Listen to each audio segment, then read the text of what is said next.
Good evening students. आज हम लोग पृष्ठीय क्षेत्रफल से संबंधित सूत्र के बारे में अध्ययन करेंगे, जिसमें पहला है आपका घनाभ। तो घनाभ से संबंधित जो सूत्र होते हैं उसके बारे में हम लोग अध्ययन करेंगे।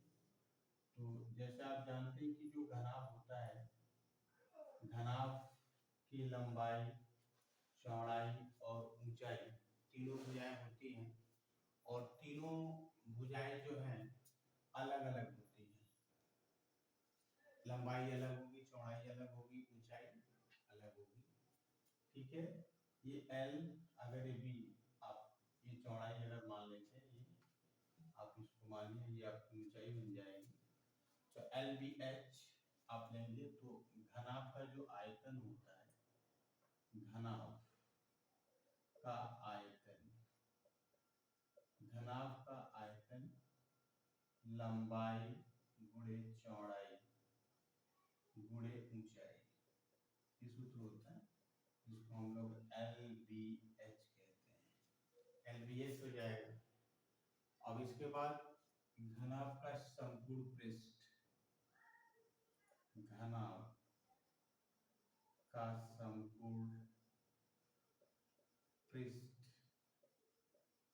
तो घनाभ का जो संपूर्ण पृष्ठ होता है, हर पृष्ठों का क्षेत्रफल निकालेंगे तो 2LB plus BH plus HL, ये घनाभ का संपूर्ण पृष्ठ का जो है सूत्र है। अगर आपसे पूछा जाए कि घनाभ के विकर्ण की लंबाई बताइए, तो घनाभ का विकर्ण, घनाभ का विकर्ण,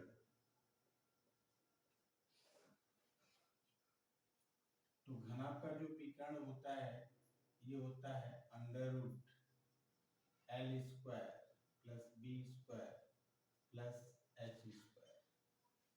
ठीक है, तो घनाभ के विकर्ण की लंबाई होगी।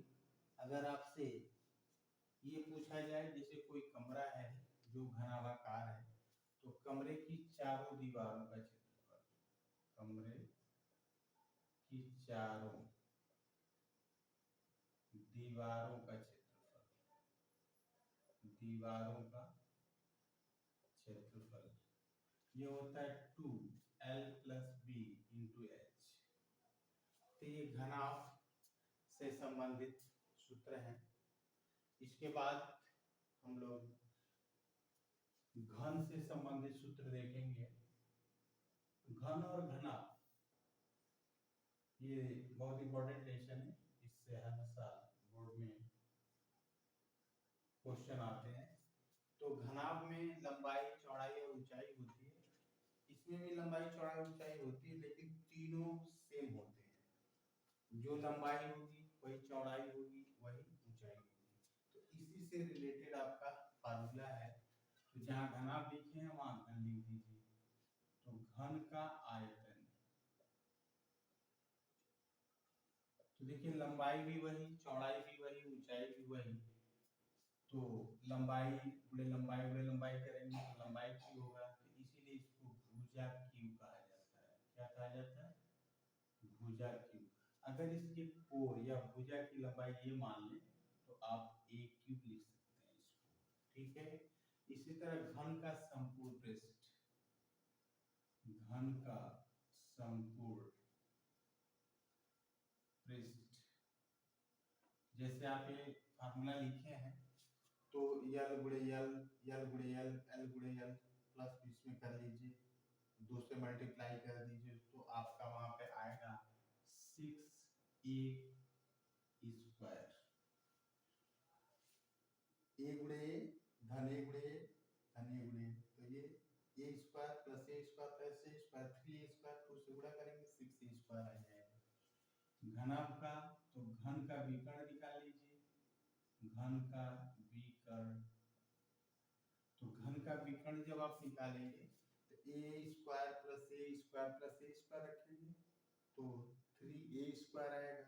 तो चूंकि ये कर्ली में है तो ए स्क्वायर का तो जोड़ा मिल जाएगा, ए गुणे ए तो बाहर हो जाएगा, 3 का मिलेगा तो अंदर हो जाएगा, तो हो जाएगा ए कर्ली में 3। ये घन का विकर्ण हो जाएगा। अगर कोई कमरा वर्गाकार है, सॉरी घनाभाकार, अगर कोई कमरा घन के आकार का है और उसकी कमरे की चारों दीवारों का क्षेत्रफल अगर आपको निकालना हो तो आप निकाल सकते हैं। घनाकार कमरे की चारों दीवारों का क्षेत्रफल, चारों दीवारों का क्षेत्रफल। तो जैसे ये सूत्र है सेम उसी हिसाब से चलेंगे। अगर तो जैसे 2 है तो a प्लस ए बाहर भी a कर देंगे, तो ये 2 इंटू 2 है और फिर a, तो 4a स्क्वायर इस तरह आएगा। इसका मतलब इसका हो जाएगा 4a स्क्वायर। घनाकार कमरे की चारों दीवारों का जो क्षेत्रफल होगा वो 4a स्क्वायर हो जाएगा। ठीक है, तो ये संबंधित जो सूत्र है इसको आप तैयार कर लीजिएगा और नेक्स्ट डे जो है इससे संबंधित एक्सरसाइज देखा जाएगा। जय हिंद, जय भारत।